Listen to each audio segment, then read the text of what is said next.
Namaskar.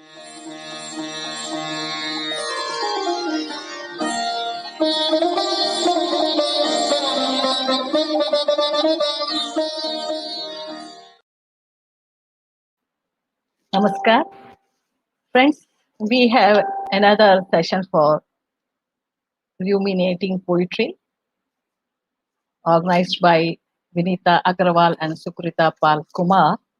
And today our guest is Vivek Narayanan, an eminent writer, poet, and thinker.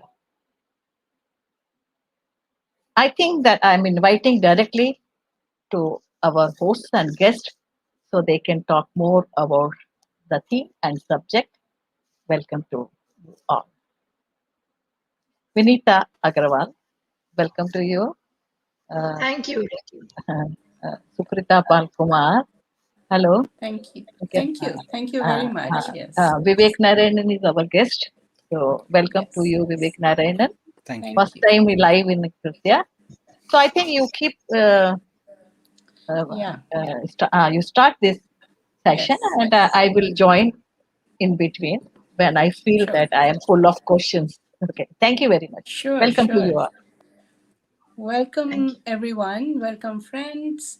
This is the third in the series, what we call Ruminating Poetry, which Vinita and I started on the Kritya platform, which Rati Saxena very kindly allowed us to, and in fact welcomed us to. And today is the third session. And in the third session today, our guest is Vivek Narayanan. As you all know, I think there are lots of people waiting to listen to you, Vivek. So welcome.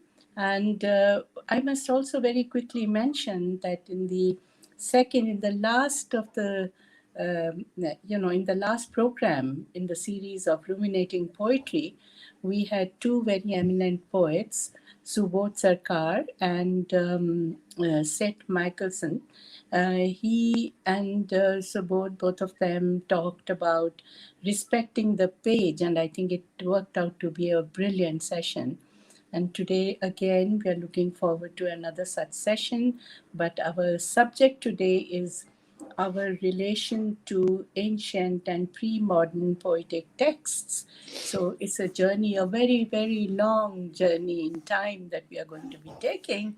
But I'm sure we are also going to be talking a lot about what exactly is the relationship between the past and the present?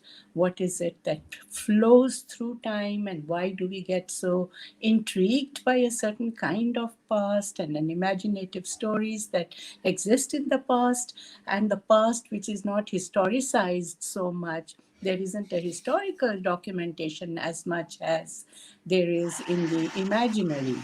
And in that context, I think it's very interesting to see how this reconstruction of a past is done, or how the bridging with that past is done. And in that, there flows a river of mythology, and we keep dipping into that, and there are fables and there are legends, and all of us, particularly those who are writing, and particularly in the Indian subcontinent, we know that a lot of mythology and the past lives and flows through the present in a very live fashion. We have live mythology all the time, which creates problems, but it also resolves a lot of problems for us. But we are engaging with these problems all the time. And we have to, of course, go deeper into the questions as to why we relate, and how do we relate that with that ancient past, and how does it come to us through the oral domain to the written text, or is it a dialectic between the written and the oral that takes place, and is it a creation of new mythology out of the old mythology? What is the journey like? How do we use that past in the present, in the context of what kind of filtration takes place in the modern consciousness or in the contemporary consciousness? The moment I say modern consciousness, I am immediately very conscious of the modernist project of going to mythology. So we have to differentiate between that and what we are doing today, for instance. So I think it's extremely important. Lots of poets, whether they are writing in English or Hindi or whatever be the language in India, we are very live to mythology and to the past, as I said. Unlike, I would say, it's a broad generalization, but unlike the West, where mythology is not as living vibrantly as it is. It may be living in the classrooms, but not in the process of living. So I think in our context, it's extremely important to really pause and look at it as to why is it that suddenly a Draupadi comes into our poem, or Lal Ded may come from the back door, or lots of mythological figures, iconic, symbolic metaphors, as it were, who are uh, all the time knocking at our consciousness because they are sitting in our subconscious. There is a cultural connect. So before I go on, because I'm also a teacher and I can probably go on talking about it, but I would stop myself here because we are all very keen, Vivek, to listen to you. But before that, of course, Vinita, would you please introduce Vivek to everyone? Yes, thank you, Sukrita. I will certainly introduce Vivek. Before I introduce him, I would also like to quote a little something I found in the course of researching our session today, the subject of our session, which is how poetry connects to ancient literature and pre-modern poetic texts. So it's amazing how Western poetry has also drawn from so much from Indian mythology, and I use the word mythology in a very broad sense, just to sort of broaden our horizons completely for the moment. Says the presence of Indian myth in Western poetry is huge. It is incarnated through a special reflection of the availability of Hindu and Buddhist images in the poetry of greatest Western poets like T.S. Eliot, Sir William Jones, W.B. Yeats, Ralph Waldo Emerson, John Berryman, Percy Shelley, and so on. And they fostered their poetry with very rich, oriental, beautiful, and decorative pictures. T.S. Eliot's The Wasteland, William Butler Yeats's two poems, Supernatural Songs, and Anasuya and Vijaya, and Ralph Waldo Emerson's Brahma. These chosen poems stand very different from all the other English poetry that we have because they draw infinitely from the subject that we are going to discuss today. And I'm sure Vivek will throw more light on this nexus between mythology and modern poetry, contemporary poetry. To introduce Vivek, Vivek Narayanan's books of poems include Universal Beach, Life and Times of Mr. S, and the forthcoming After, a writing through Valmiki's Ramayana, NYRB Poets 2022. The New York Review of Books is doing his next book in the US, and HarperCollins is publishing it in India. A full-length collection of his selected poems in Swedish translation was published by the Stockholm-based Wallstrom and Widstrand in 2015. I hope I pronounced those correctly. He has been a fellow at the Radcliffe Institute, Harvard University, 2013 to 14, and a Cullman Fellow at the New York Public Library, 2015-16. His poems, stories, translations, and critical essays have appeared in journals like the Paris Review, Granta, Poetry Review, Modern Poetry in Translation, Harvard Review, Agni, the Caribbean Review of Books, and elsewhere, as well as in anthologies like the Penguin Book of the Prose Poem and the Blood Axe Book of Contemporary Indian Poetry.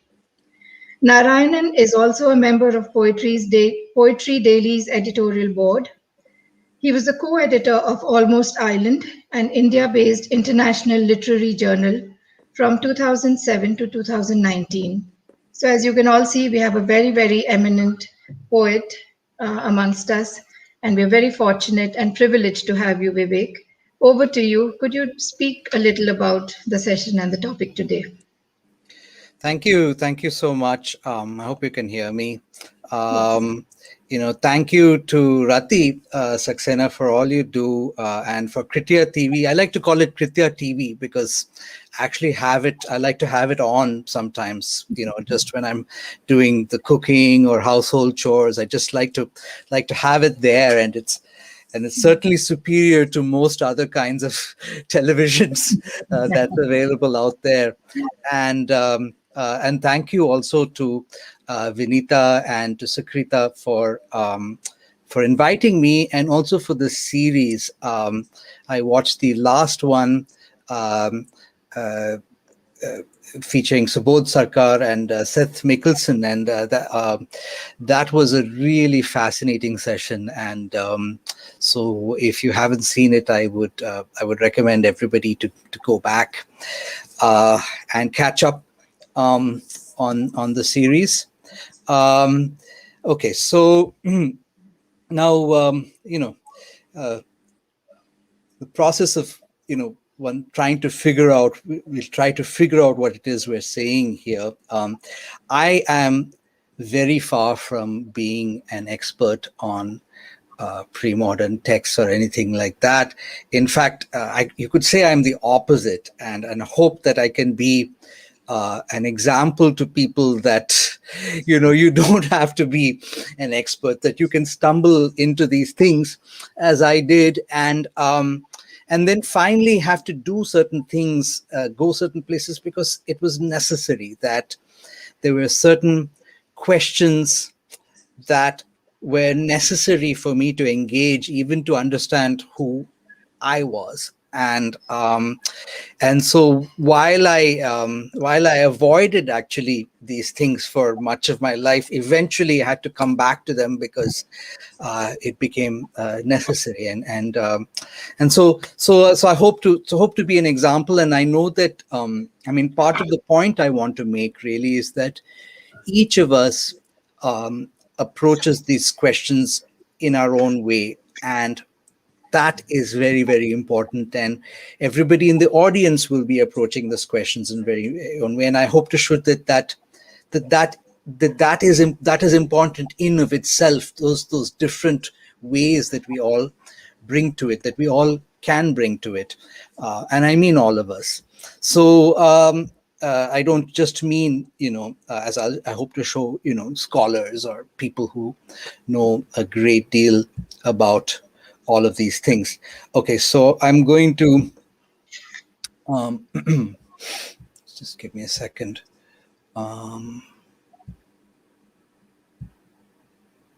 Okay, so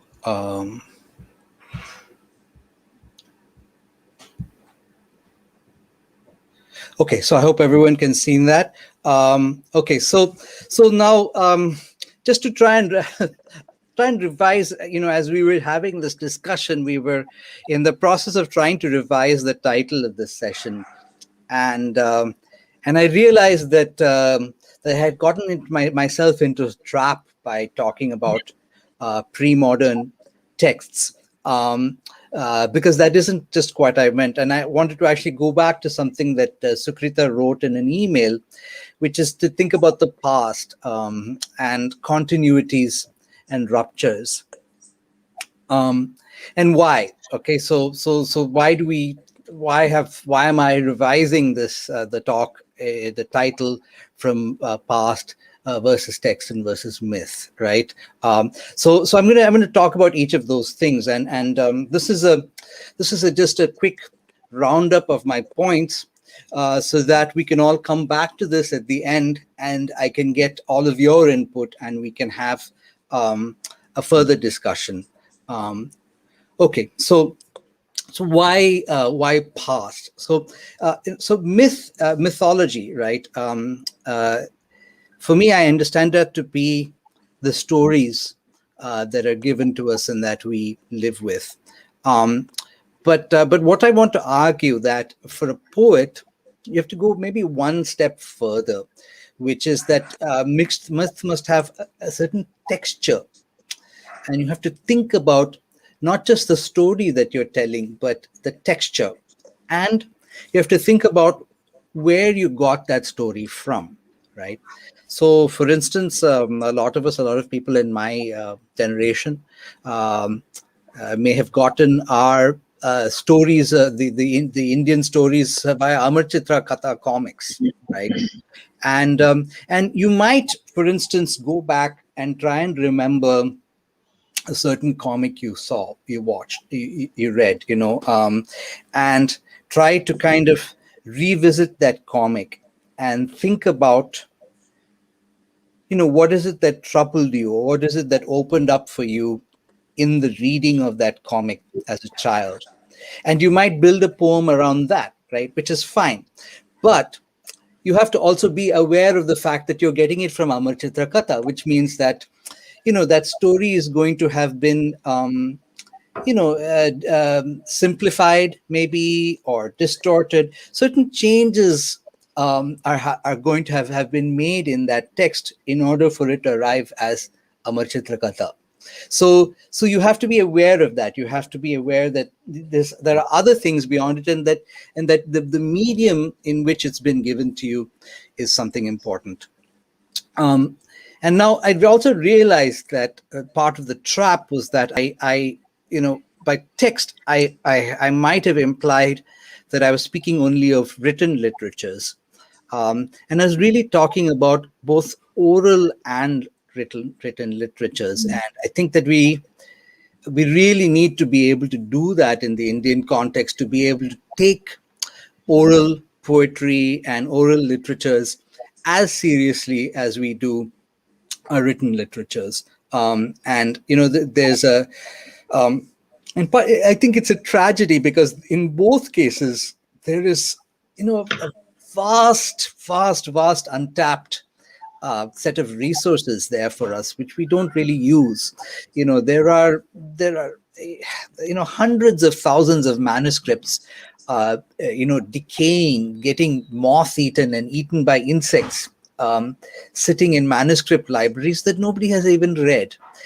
And there are so much oral literature. There are oral poets all over the country, and we really need to tap into that. We need to record those people, because once they're gone, that literature may be gone with them. So we need to really delve into all of this, and both and so and oral literature, all literature, even the text, right? But the problem, the pre-modern part, which I had said, is that that oral literature exists simultaneously in the past and the present and the future. So the oral poet is drawing on something that may have come very, very far back, but then they're also reinventing it, and they're also in a way creating something for the future. So that's why that's why we have to kind of be cautious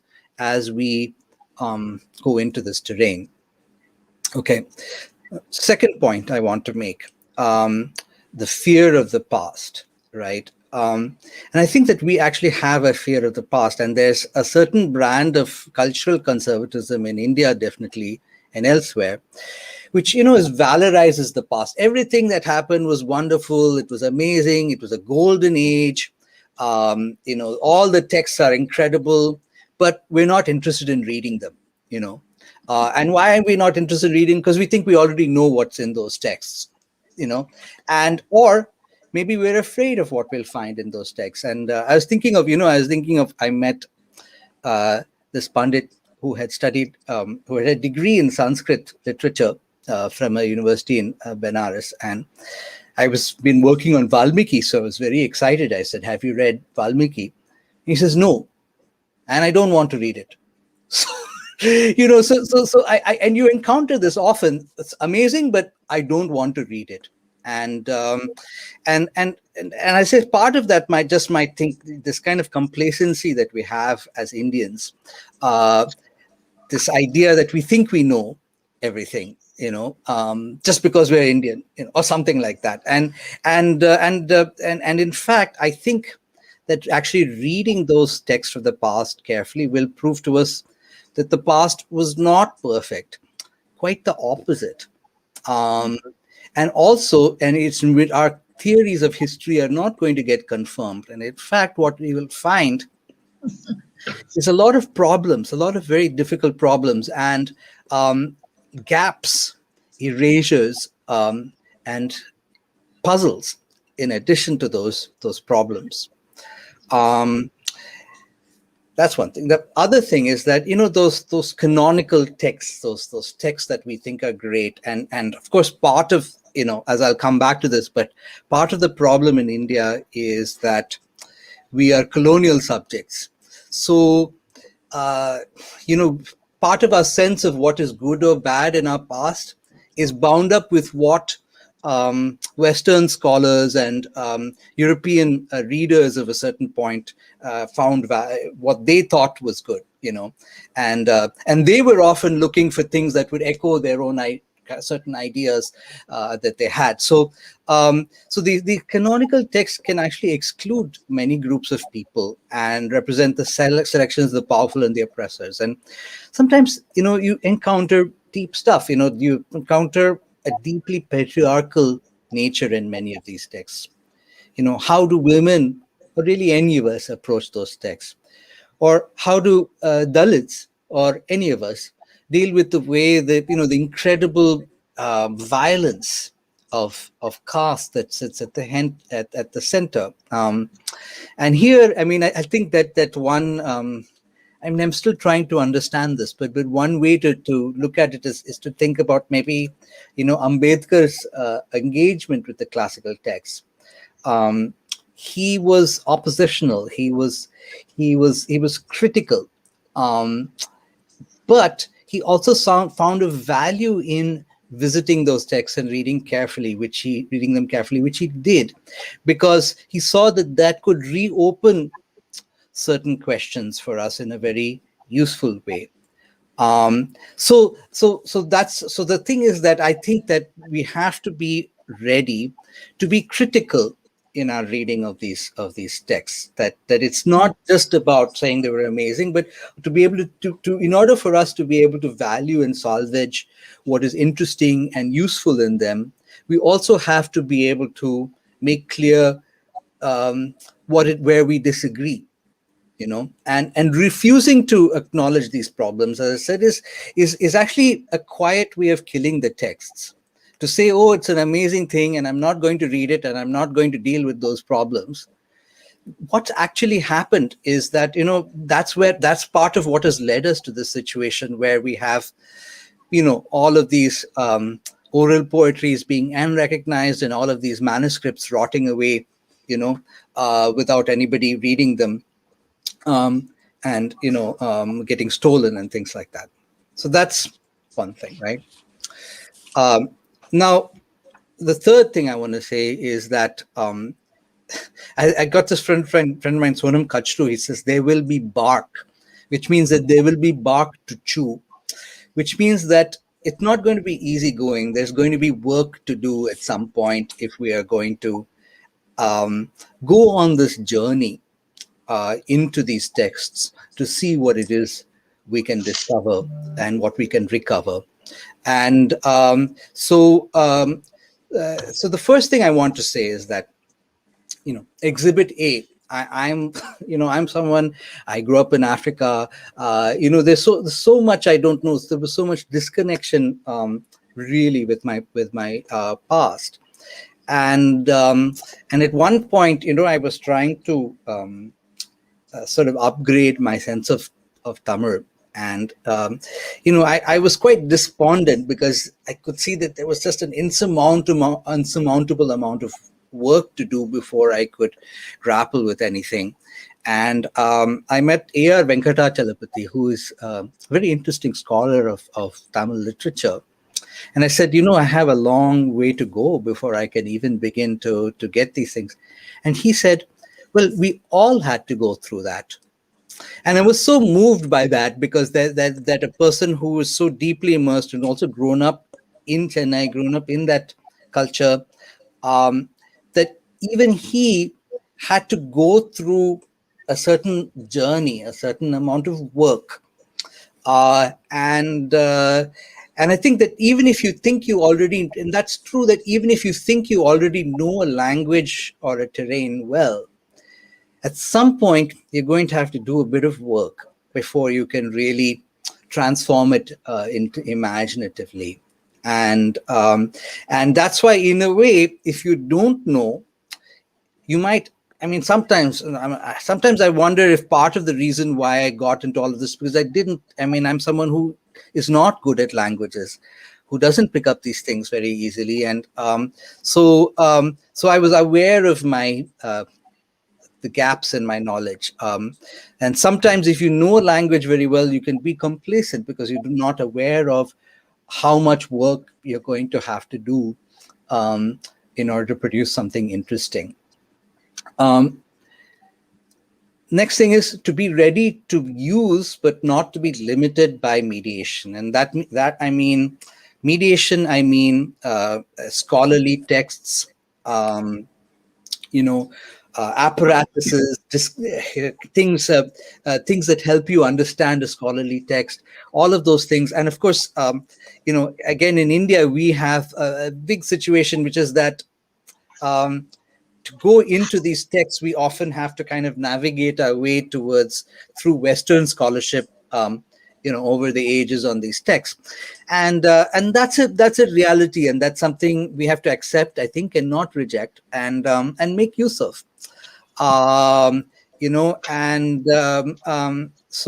yeah, these are the kinds of journeys, sometimes very slow journeys, and journeys of transformation. um, in the case of Valmiki, I thought I was at first I was not really interested.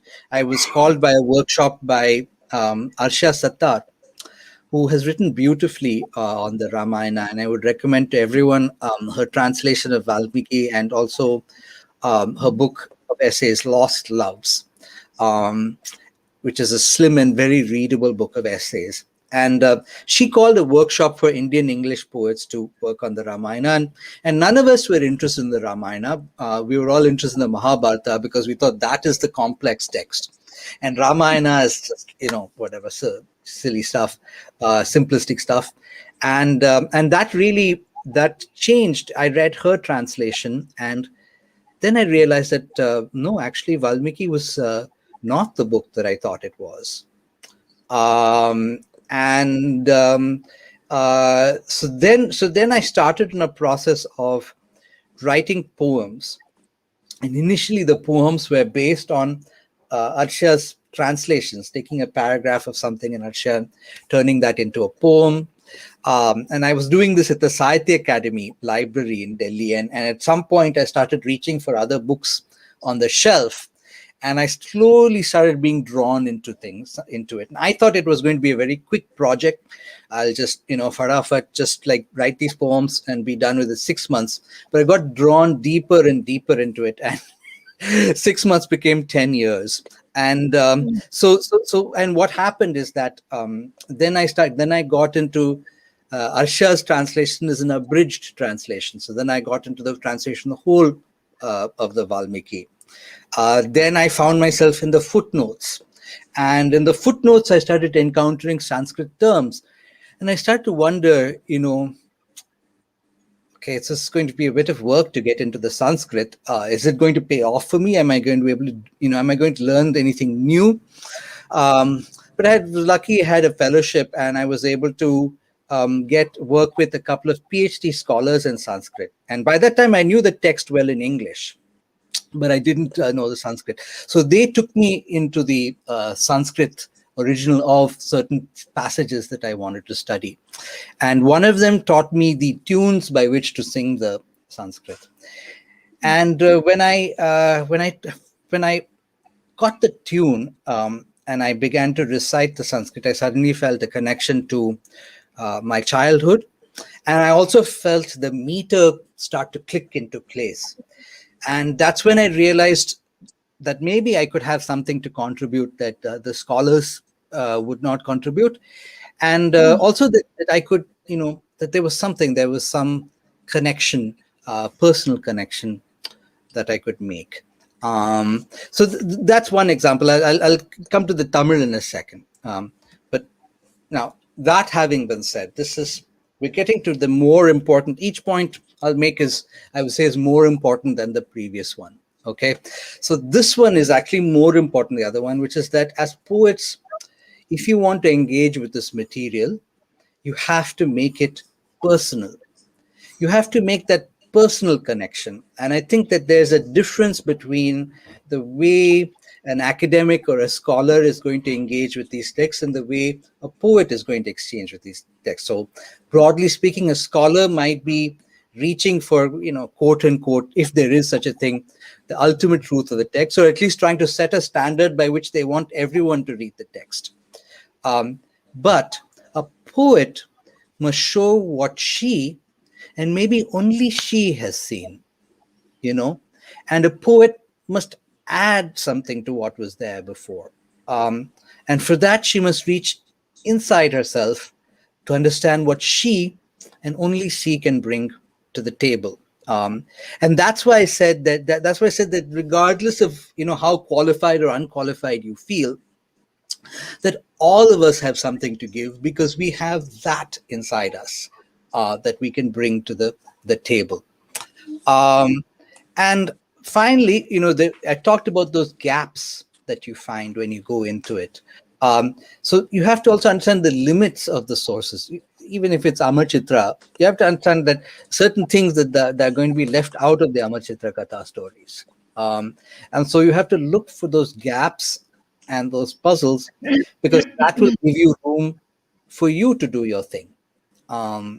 So that I say this because people get kind of obsessed with trying to say that they have the correct interpretation of something, or they have the authoritative interpretation of something, and I think that that's not what the poets are in the business of. You're not nobody's asking you what is the correct way to read it. People are asking you, what is your way of doing it? You're reading that text. What do you have to give? And now this comes to my final point, which is that the importance of imagination, right?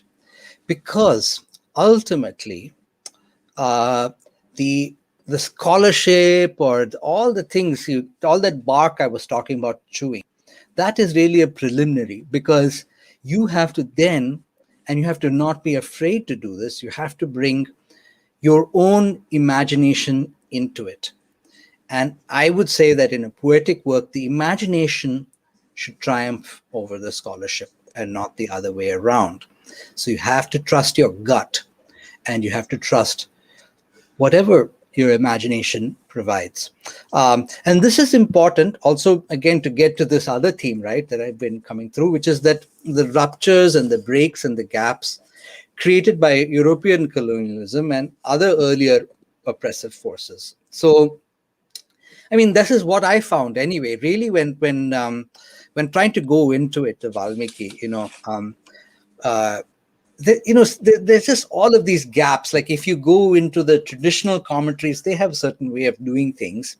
They read the text closely, but they have their own way of doing things, which isn't always make sense to us. And if you go into the scholarship on it, then you find these gaps. You find these things that really have been undervalued and understudied. Each year, I teach a course on the Ramayana, and each year my students want to do something on Lakshmana. And I find that for such a central character, there's very little research been done into Lakshmana, to explore who he is, and so we have to. And I think that what happens is that in India, because on one hand we do have a sense of continuity, right? We have a sense of those ancient texts coming into our lives and maybe even creating problems, but for whatever reasons, those are living texts that we see in our lives. So we think we know it, but in fact, I think that there's been a really profound break there, and there are a lot of things that are just extremely hazy to us, and I think that's definitely true for poets writing in English. But I wonder, if in a more subtle way, that poets writing in the other Indian languages also have to kind of deal with this break of colonialism. So how do we think about that? And I want to think through now as I close up. Just see how I'm doing on time.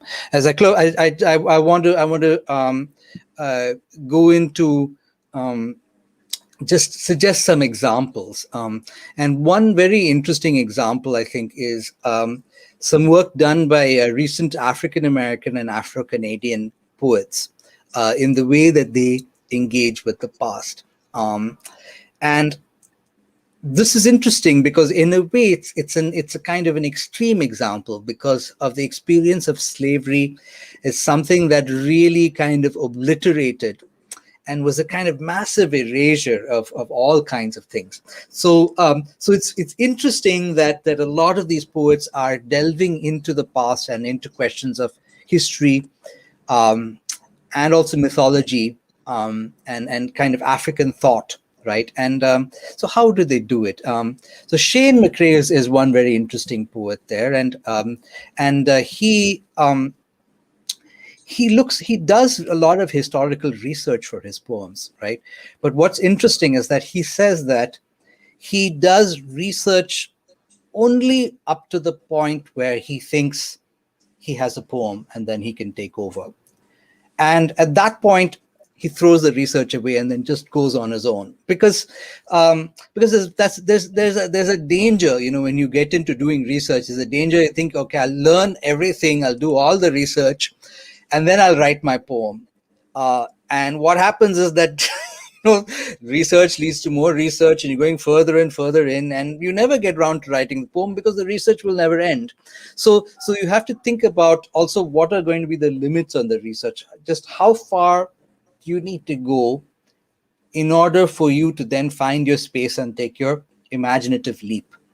Nurbese Philip is another poet who works with the past, and she has a book called Zong, which is about the sinking of a slave ship. And she's accessing that only through legal testimonies. This is the thing, right? So their perspective on this past is done entirely by European forces, right? And so what she has to work with is a legal testimony, and she erases the legal testimony to try and draw out the silences in that text. And this is Nathaniel Mackey, who I think is a very important poet. I think he might be the most important poet writing in English today.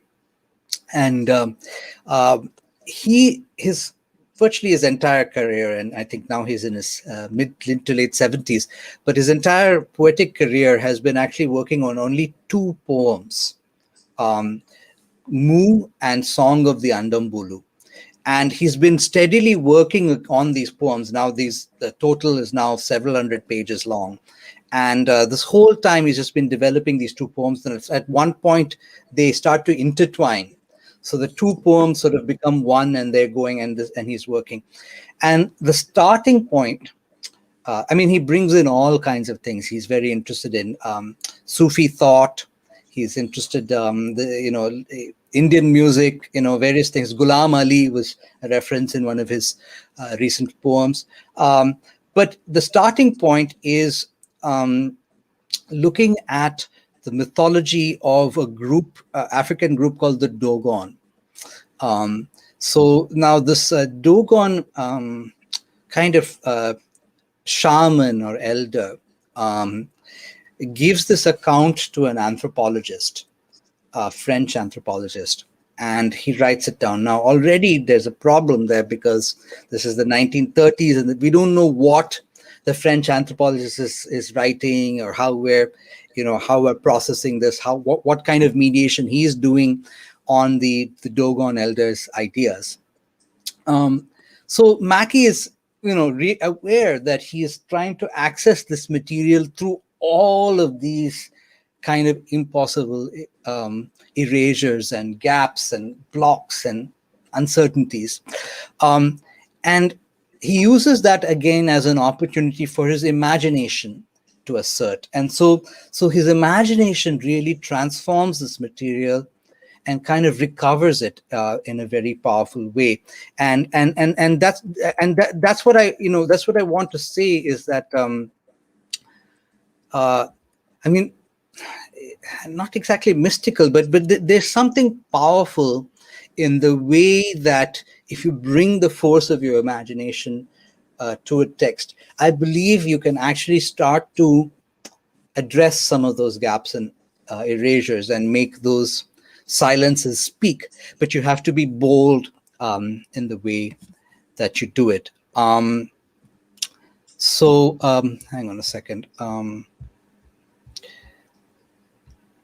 So now I was going to go on now a little bit to just talk a bit about Pound and modernism and also the Kuruntokai. But should I maybe stop here, because I know that that we have limited amount of time? Maybe you can make a point if you think in a couple of minutes if you can cover modernism, and if you want to. I'll try. I'm going to try But just very. a dip, yeah. Okay, I'll try a dip. Okay, so 1 second. Okay.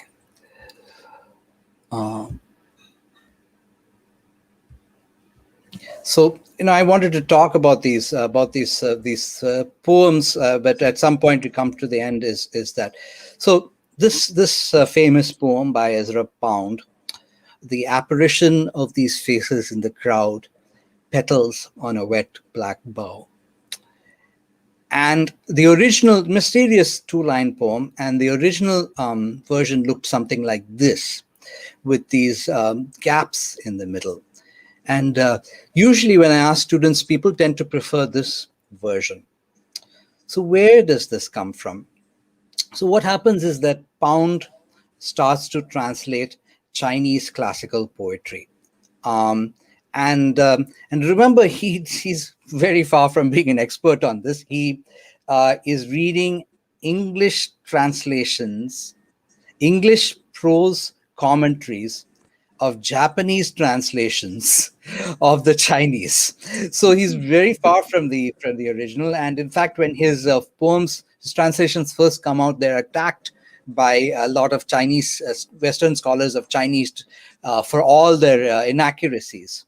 But there's an interesting book by a Chinese poet and modernist scholar called Lim Yip, where he argues that actually Pound got it right where the scholars didn't. And so what did Pound got right? So if you look at early translations of Chinese poetry, they look something like this. "See how the gently falling rain, its vernal influence sweetly showers, as though the calm and tepid eye, it silently bedews the flowers." So if you read this, and some translations of Sanskrit are like this too, you would think that the Chinese were writing in rhymed iambic pentameter lines. And Daniel Ingalls, he translates some Sanskrit poems like this. He translates them into rhyming quatrains, when the original poems don't have rhymes. So they're doing various things, and sometimes they're expanding all of this. And what Lim Yip says, this is what the original actually looks like.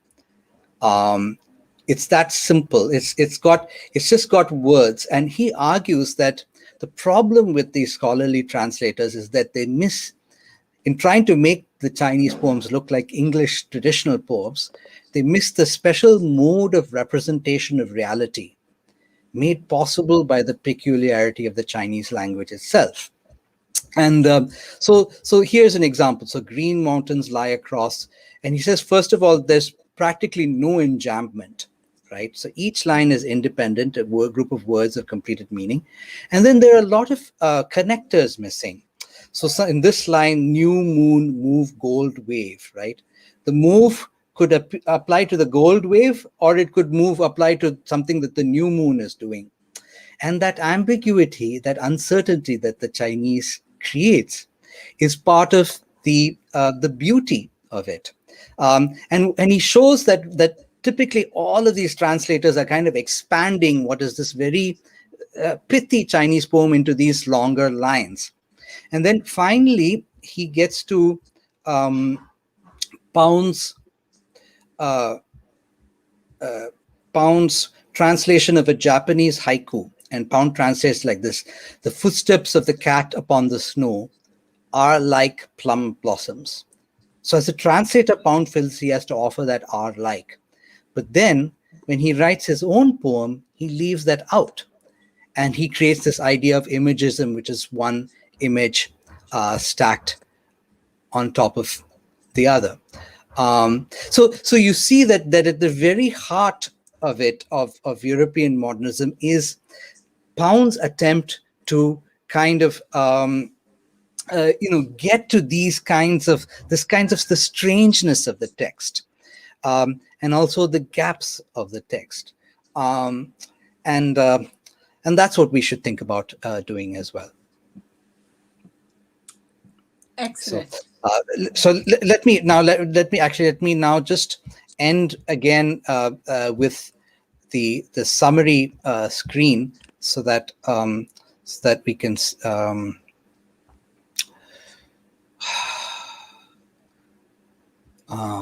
1 second. I don't know why that's not working. Okay.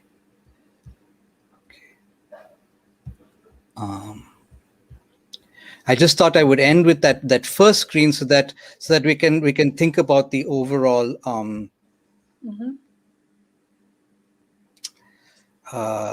Okay, I don't know why it's not okay. So, 1 second.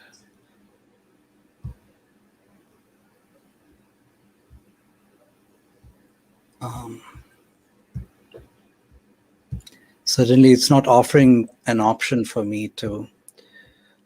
Maybe you can just read through it if you like. Okay. Yeah. So let me just read through the points again. The first one is the past and the texture of the past.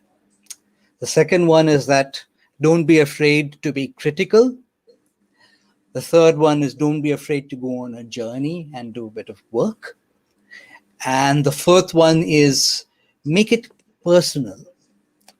And the fifth one is the most important thing you have to bring is your imagination. Excellent.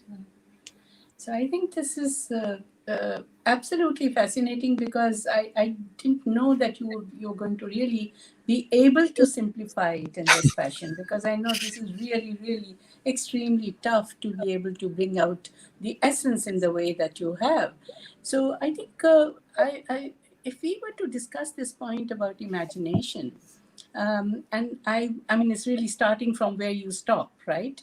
You come to that point of imagination, and then you go backwards, and then you see from where it starts, and the whole journey of relating with the past.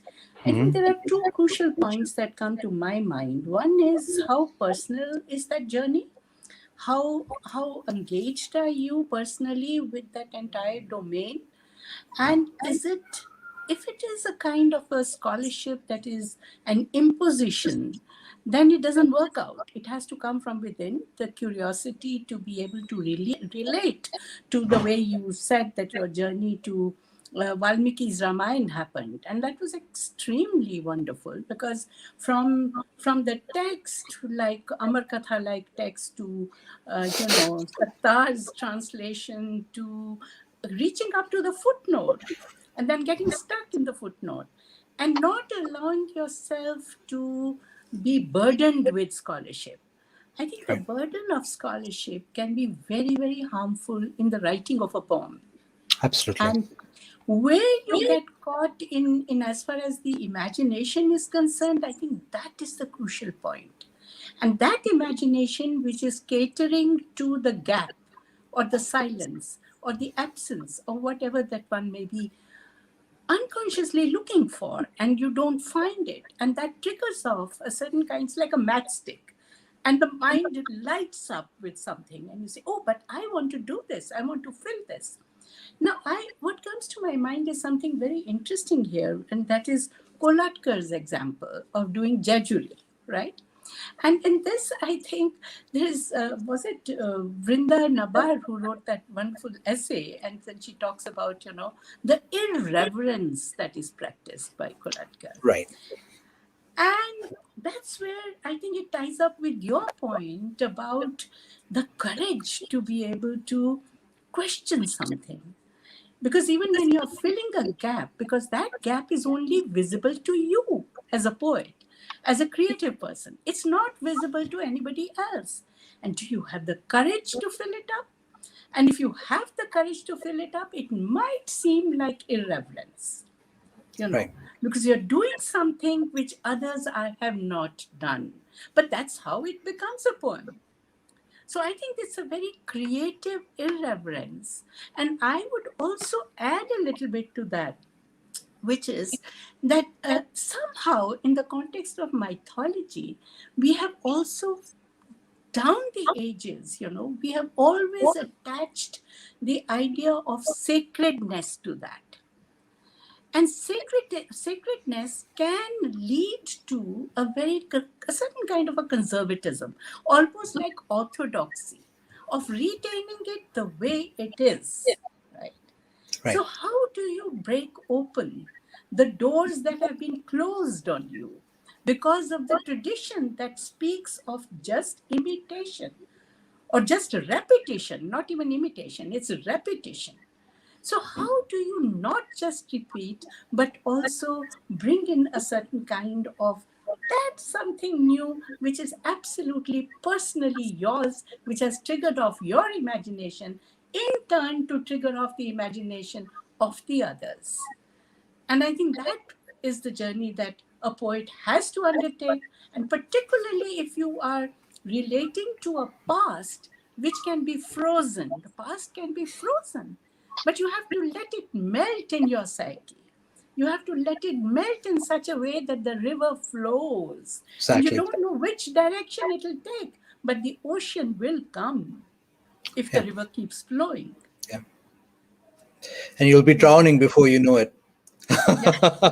Yeah. So, True, true. um, yes, yeah, I know, I agree, and I think that that we have to realize, we have to tap into our own resources, where even um, in terms of the sacred, we have different ideas of the sacred, and the sacred does not have to mean just bland repetition. In fact, I think that in the Indian tradition there is a long tradition of questioning, of Yes. argument, of rebelliousness, of and all of those things are considered appropriate to the sacredness of it. Yes. And of course you have the Ramayana. I mean, nowadays the idea of experimental translation is a very trendy thing in poetry. But if you look at the Ramayana tradition, I think it is like that. And if you look at what Tulsi or Kamban do with Valmiki, you see that it's not that they don't revere the Valmiki. They revere the Valmiki and they dedicate the poem to him. And it's not that they have a vague idea of Valmiki and they're going to know. They know, believe me, they know the text very, very well, and they have studied it very closely. There's a beautiful anecdote about Kamban, which I always love, where he says, in the evening he studies Valmiki. He studies Valmiki, looks at the commentaries, then he looks at all the different, uh, you know, the tales that are not in Valmiki, all those things. Then he goes to sleep, and in the morning he wakes up and he writes his Valmiki, his Ramayana. And you see at certain points they're following that Valmiki very closely, but other points they say, no, I'm going to cut that, I'm going to change that, I'm going to add something else. And that's very much a part of the Indian tradition. That is what makes it such a live thing. So I'm just saying that that in India there is, even if you talk about sacredness, there's a certain way to which sacredness and irreverence actually go together. Uh, Absolutely. and I think this is what Kolatkar understood, because this is what Kolatkar found in Tukaram and in the Bhakti Yes. poets, that he realized, yeah, I need to be reverent, uh, Mm. because this is what the tradition is. Uh, it's not obedience; it's irreverence. Yes. So, Yes. yeah, So, Vivek, at this point, would you have that poem handy with you where you've talked about the Ashwamedha Yagya, and I think uh, Colonial has to sleep with the horse because that was the tradition. But Tulsidas doesn't mention it in his Ramayana, and Valmiki does. yeah, there are, there are a lot of things that Tulsidas doesn't mention, and and he and have come. It's not, again, it's not an accident. It's those are all decisions. Those Yeah, are all very specific decisions. absolutely. But well, I don't have that poem handy, and uh, but I have, well, what I actually lined up, which I wanted to go into, is actually these the Tamil poems, if I may, because Definitely. But well, before you do, because this is an ongoing project for me now, and this is the this is something I don't know. I thought I could make myself vulnerable by showing something that is still in process in a way. Um, and so with the Tamil poems, right? So these are the an anthology of short poems of 4 to 8 lines in length, and uh, Ramanujan famously translated these poems. And well, let me see now if the actually, that's the perfect cue for me to ask you a question by Priya Sarukai Chabria, sure. who has addressed a question to you. She says, "Did your approach differ for the Tamil translations or and the Sanskrit translations, and did you approach it differently?" Maybe Yeah. after. Well, I mean, I think, well, that's a good question, and I think that I believe that um, every engagement with a text and every translation is a unique one. Every translation encounter is unique, and it's unique depending on the text itself and on the person doing it. Right. So that changes. That relationship changes based on every text.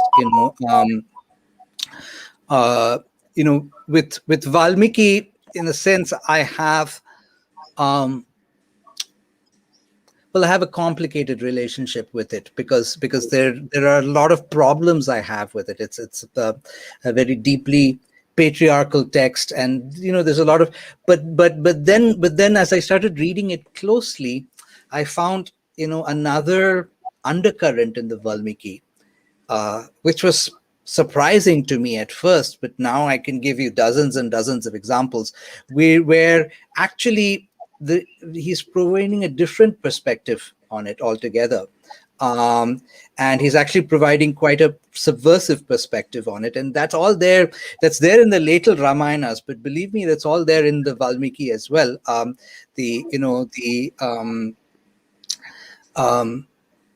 when at the end of the Yuddha Kanda, when Rama first rejects Sita, you know, and Valmiki says, and Sita starts crying, and Valmiki says, that woman who had done no wrong uh, was being treated like this.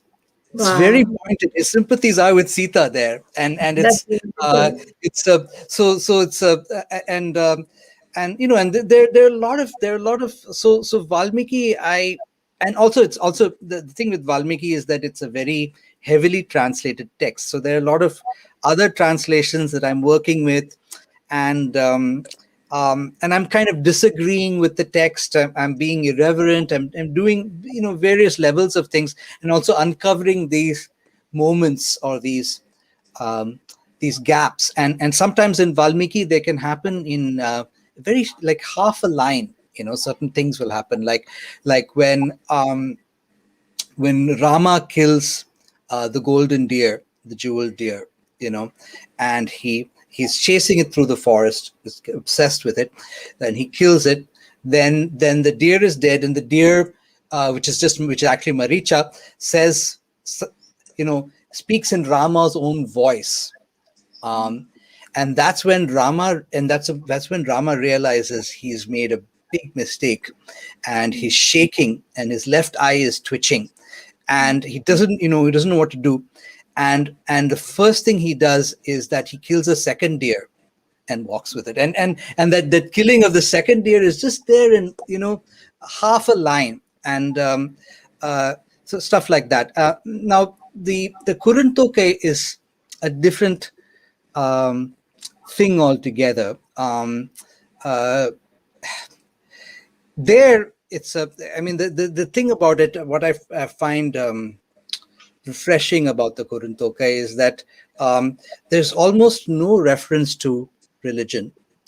uh, the first poem, which might have been a later addition, is to Murugan, but apart from that, there's a very pointed disinterest in anything religious. I mean, you get to know the dances that people do, you get to know the different kinds of fish they eat, you get to know all kinds of details about their society, but not once so far has anyone gone into a temple. So it's a very, very pointedly, it avoids all of those things.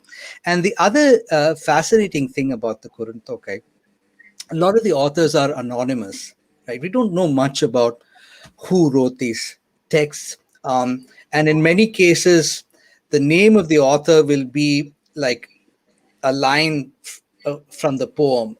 The person who wrote about the squirrels, that's the name of the author.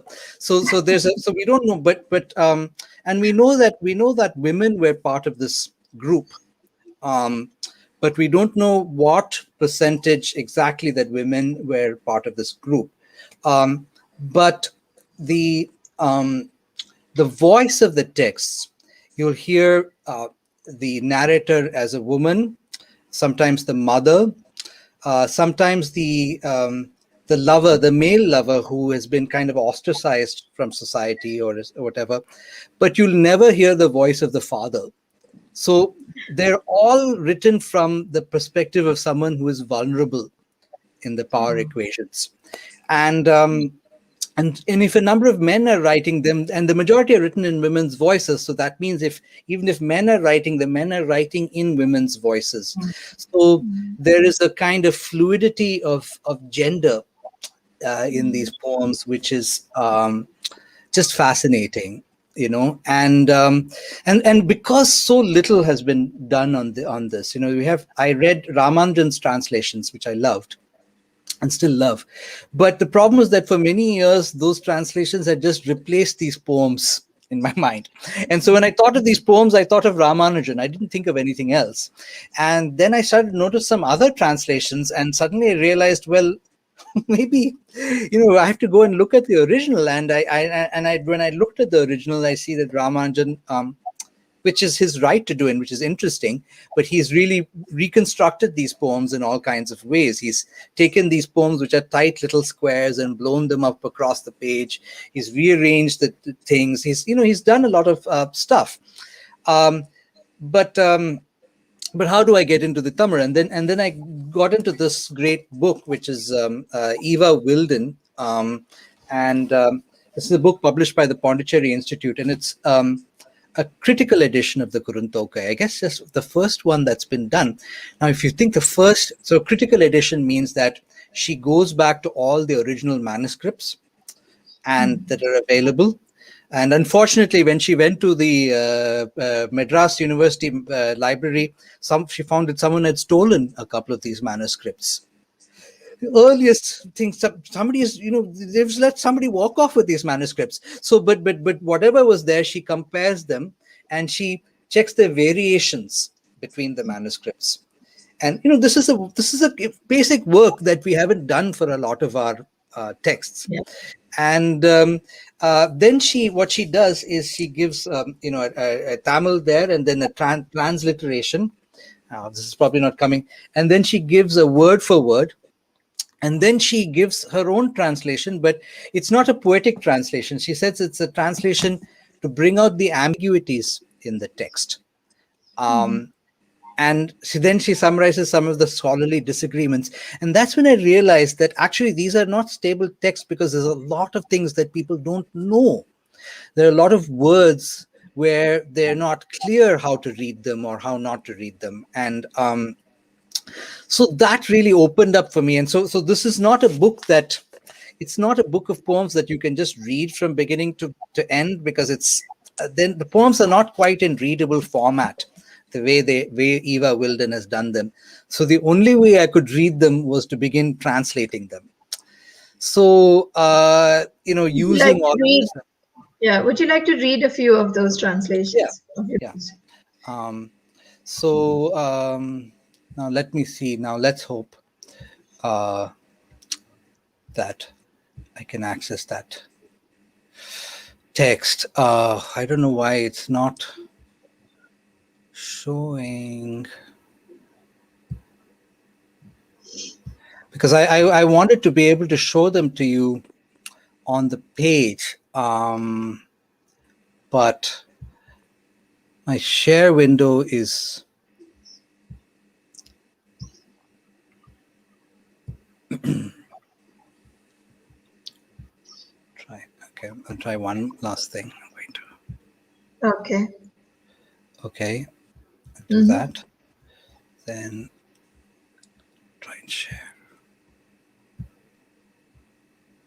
Well, it almost looks like, well, it is so, that even the translator needs to have that same kind of imagination, which is really fired up. And for a poem to be a readable poem, Mm-hmm. So that imagination is very important even for the translator, the one that we were talking about in the context of a poet. Let's see. So I'm not able to, but let me see. Okay, so Yeah, let's maybe try. you could just read them out. No Yeah, I'm problem. going to read them out. What I'm trying to do is I'm going to try and post them in the chat window. Um, Mm-hmm. No, but then only we can see the chat window. It's a private ah, chat window. I Yeah, no see. problem. Yeah, Right. yeah. Okay, okay. Uh, okay. Just give me. Let me try something very quickly and see what I can do. Um, because the way the poems look on the page is important here. So hang on, I'm going to Yeah, I try and. think yeah, I think Rati is kind of putting it across on the public chat. Okay. So, Okay. Well. Okay. Let me. Okay.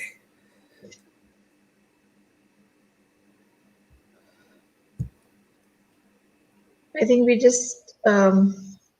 bordering on. I'm almost there. Just give me 1 second, and I'll be there. Uh,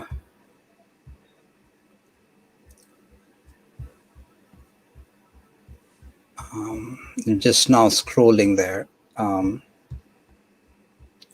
Let me check if it's. Let me check if I can share this.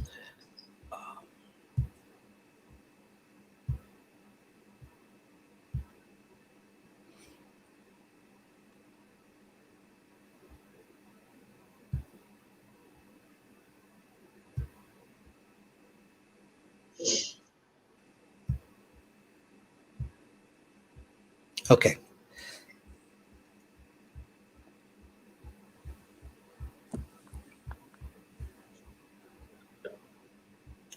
Okay. So let me read you this one first. Oh, Can you see that? No. well, we can, but the audience may not be able to see it. Yeah, now we do. Now, Okay. yes. Now, Yeah. yes. Yeah. Okay. So here are a couple.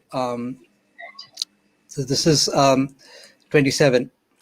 Lost to the calf and missing from the pot is the milk of a good cow fallen to the floor of a shed. Like that, I'm worthless to myself and denied to my lover, and the pallor must eat away at my dark hued beauty, the birthmark on my thigh. Um, so these seem like simple poems at first, but what I find often is that the more you look into them, the more mysterious they get. And there's here in the milk of the cow milk fallen to the shed is a kind of a color thing. So there's sort of pattern of color underlying this poem.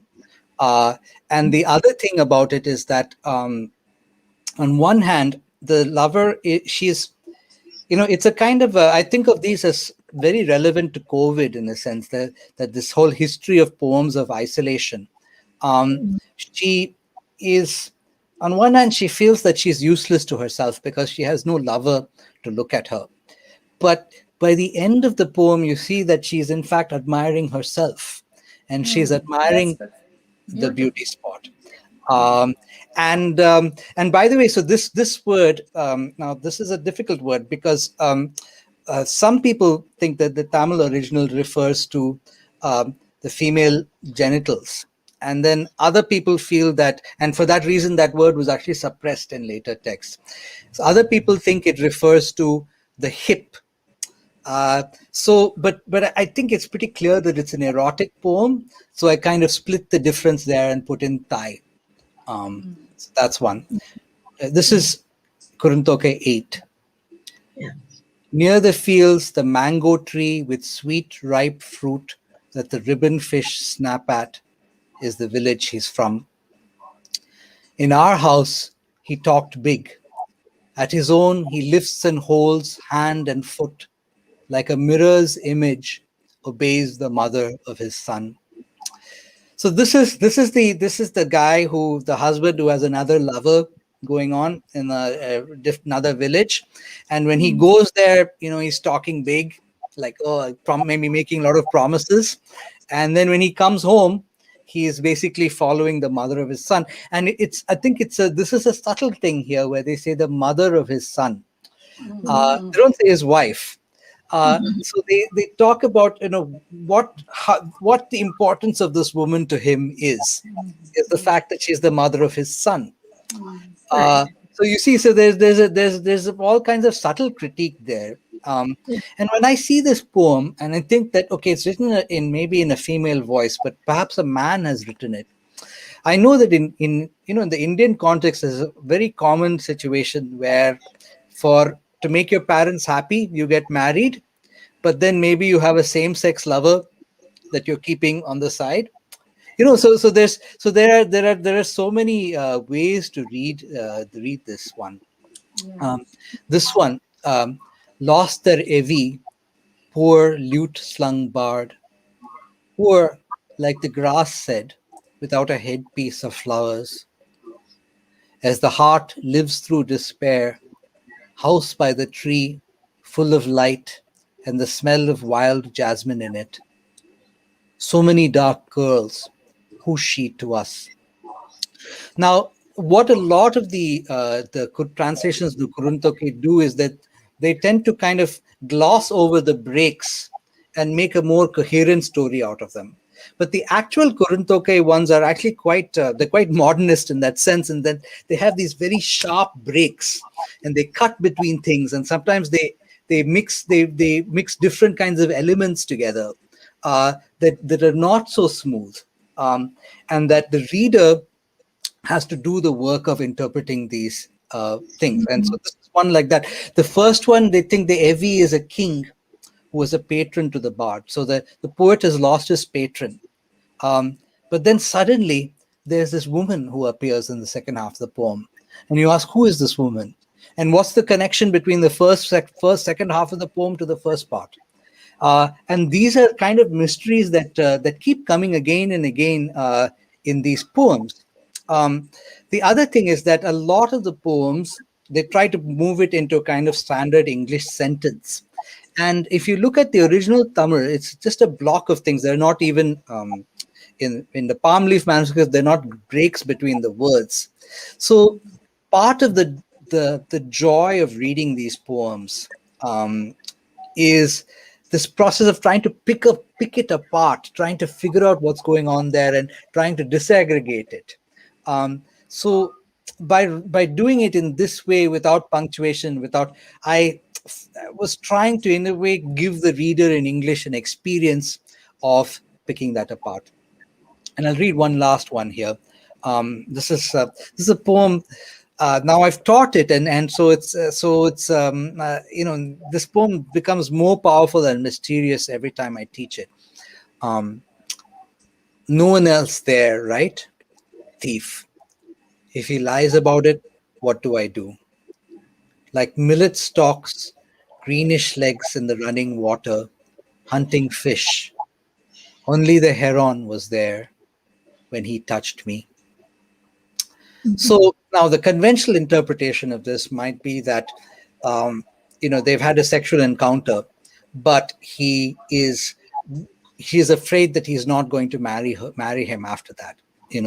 And um, but but this part here, the word here, there's some dispute over what exactly it could mean. Some people think it's an offer of marriage. Some people think that it's a kind of touch. It's not clear where he's touching her. And so what we actually, the word that is crucial to understanding the poem um, is the one that tells us what this encounter was. Was it assault? Was it rape? Was it some other kind of inappropriate thing? Or was it a seduction? That is something that is kind of little left open by not just by the poem itself, but how a certain problems we have in interpreting it. And so this is a poem that then suddenly starts to echo in our age again, because there's a fraught encounter. We don't know what it is, and the woman is afraid that because it was only them and this heron in the this wading bird in the water who was a witness to it, that if she tries to tell the world about it, he's going to say he has no idea who she is. Beautiful. So there's these so there's I mean well, I could go on, but I want to hear more from people, but I just want to give a sense of how I feel like I'm getting a master class from poetry by learning these things. And so to get back to your point, Sukrita, right? It is that just that it has to be personal, that you can't do research out of obligation. But if you're willing to do that, take that journey, there will be rewards for it. And the rewards will not be answers. The rewards will be questions and mysteries for you to work with. So Lovely, lovely. Also, I feel, it's that's one part of the story. But when it comes to actually in the doing of it, when the creative process is triggering off, I mean, look at the way you are trying to deal with the nuances or the ambiguities. And those ambiguities need to be spelt out as an ambiguity, not as an interpretation. exactly. Yeah. Because the moment you start interpreting it, then you're killing the poetry of it. So, and also I think it ensures a certain kind of a participation of the reader. Right. A very strong participation of the reader.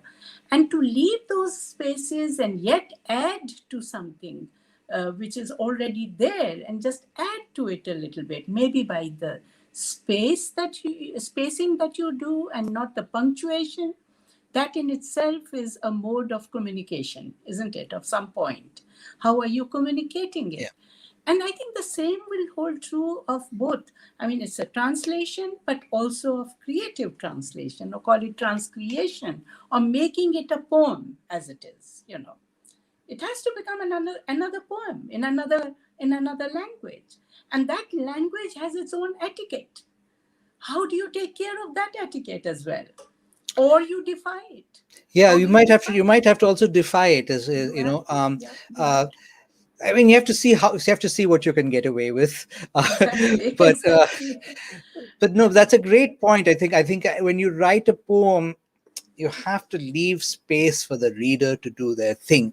If you give everything to the reader, then they won't have anything to give back and kind of make the poem. And so you need to be able to open up those things for the reader then to inhabit the text. But don't you think the reader also, I mean, the poet or the translator is also a reader then? Yes, And absolutely. I think that's extremely important to bear in mind, because there is a witnessing of the experience as much as the participation in it, or engagement with it. And that ambiguity or the double role that a poet plays, I think it's very significant to really mark here. And I'm really fascinated with this entire process. And I'm sure, how much time do we have, Rati? Do we have some more time, or um, 5-10 minutes? Sorry. No, no, it is so interesting and very enriching, and very good questions are coming. So you can reply to them. This Priya is asking I some mean, I questions. would also be interested. We have Priya Sarika in the questions. We have Rati, who's worked with the Vedic texts, and we Yes. have both of you, Vinita. And so I'm curious to know, if we can. I would be interested to get into some of your journeys and thoughts. Uh, shall I start with it? Because I'm very, Yeah, very go ahead. thankful to you, Vivek, because I sometimes I don't have very good experience with the mythological uses. That is not the poets or people have a problem, because we have presented in a way that we have hidden a lots of literature, and we have not been able to present it. Moreover, the first presentation of the literature was done by Westers, who were that is also 120 years back, which they did not have any idea of the philosophy of Indian literature. So that created a problem. When you people say that I have gone to Sanskrit Pandit, I tell you that there are 150 types of Sanskrit. I when the person who is expert in Rig Veda cannot read Atharva Veda, they have different language. The person who has learned Riches cannot learn Brahmana Granthas. I will be very glad if you people, because you are scholars and you are good in English, you go for Shatapat Brahmana. You get many, many stories in it. And those stories should bring in a poetic or story form, which is. So the Brahman is very different and very difficult. And I will say that I don't know how to read it. So I have to try it, because I always go for original reading. I try it. Third thing, then when you come to Upanishads, the language is simple than any Sanskrit scholar can do, because the language is simple. But you cannot expect a Upanishad scholar to read Valmiki, because that is 3,000 years after that. So that scholars who study Vedas, for me, I will not go for Valmiki Ramayana, because for me, it is a created literature, not a continued literature. 3,000 years difference. So when you go for mythology, the mythology continuity is not there in Rig Veda or in the epics. Mahabharata has little more compared to Rig Veda. That is why people go to Mahabharata, because they are little connected to Upanishadic time. So that problem is there. That is technical problem. What you people are talking or doing fantastic work. Then, when you talk about the translation in a different languages, like Sayan has translated in a different way, then Arbindo has his own explanation, then Dayanand has an own explanation, and now there are 1,000 explanations. So, if you go to explanation, then you cannot get the text. That is the problem. So, but what you are doing, the brilliant work, and you have done the brilliant whatever you have done is brilliant, all of you. I'm saying, I'm not criticizing, I'm just giving a little information what I have. I'm not asking or arguing with your work, that you have done fantastic work. The problem is that if you do not know the journey, the base of journey, you may create a problem. For example, I met a poet. I attend her program. She was an award winner poet. She has written about Draupadi poetry. Could be very beautifully and nicely, because English is not my language, so I cannot appreciate aesthetics of English poetry. So, but when I asked, did you read Mahabharata? She said, no, how can I? It is Sanskrit. So, what did you read? You read the explanation of Mahabharata. So, you are already going third and fourth and fifth explanation. In that case, you can use this is your poetry, this is your Draupadi, this is your Sita. For example, in a folk they do, folk literature they do. For example, in a Kerala Anchakali folk drama, they don't have Arjuna. In place of Arjuna, five Pandava, there is a Karna. So that folk has that power to change the scenario. You know that this is a very famous story that in South, you know very well that Sita was the daughter of uh, Ravana. Like that, there is one story is like that also. So this is only my ideas which I can share with you. But you people are doing great. But that's all I wanted to tell that you cannot go to any Sanskrit XYZ Pandit and ask them to explain that. He will make you fool. I tell you, he will make you fool openly because he does not know. So that's what I want to say. Thank you very much. Okay. Vinita, I think you're mute. Sorry, thank you, Sukrita. I was just saying that Vivek, this whole session has been so gripping and so fascinating, and you've been so generous with your sharing of, the tips on translation as well as going about referring to mythology and ancient texts. You've been so generous with your ideas. And I have many questions. I think we need to do a second part to this whole thing because I have many Yeah. questions, but we run out of time completely. And I don't know, can we have another session on this? Because there's just so much left unsaid. And Vivek has been absolutely brilliant with his I in don't his. have any. I don't have any objection. You give me the So time, maybe, and yeah, maybe we can do it some other time, maybe. But Yeah, I I think think we'll we need work to out wrap. a time, and I'm Yeah, sure Vivek, I hope, yeah. I'm not sure, but I hope Vivek, you also enjoyed this, and I hope the sharing could be taken You're mute, further. Vivek. And we could uh, uh, probably have it also in the form of a question and answer if you like. We'll work uh, Yes, that out. Yeah, We'll I, work I, I, that yes. out. mean, But uh, I definitely enjoyed it, and but again, I want to open this up so that people, so that people can kind of reach inside themselves and draw and I mean um, so yeah, I want, So let's do a I question don't, I answer don't session. want it to be forbidding. I want people to yeah, talk about their own personal journeys and also yeah, to think on their own personal journeys, and that's, I think, what yeah. would be And valuable. talking about the personal journey, Vivek, I'm really excited that, I also come from Africa, Kenya. And I noticed that, whenever I talk about anything, in the context of my, scholarly, so called, well, whatever, scholarly journeys or poetic ventures or whatever, I also related to the idea that for the first 15, 16 years of my life, I was not in India, and that has made my journey into Hindi, Urdu literatures very vital to me because it's a process of self-realization in a way.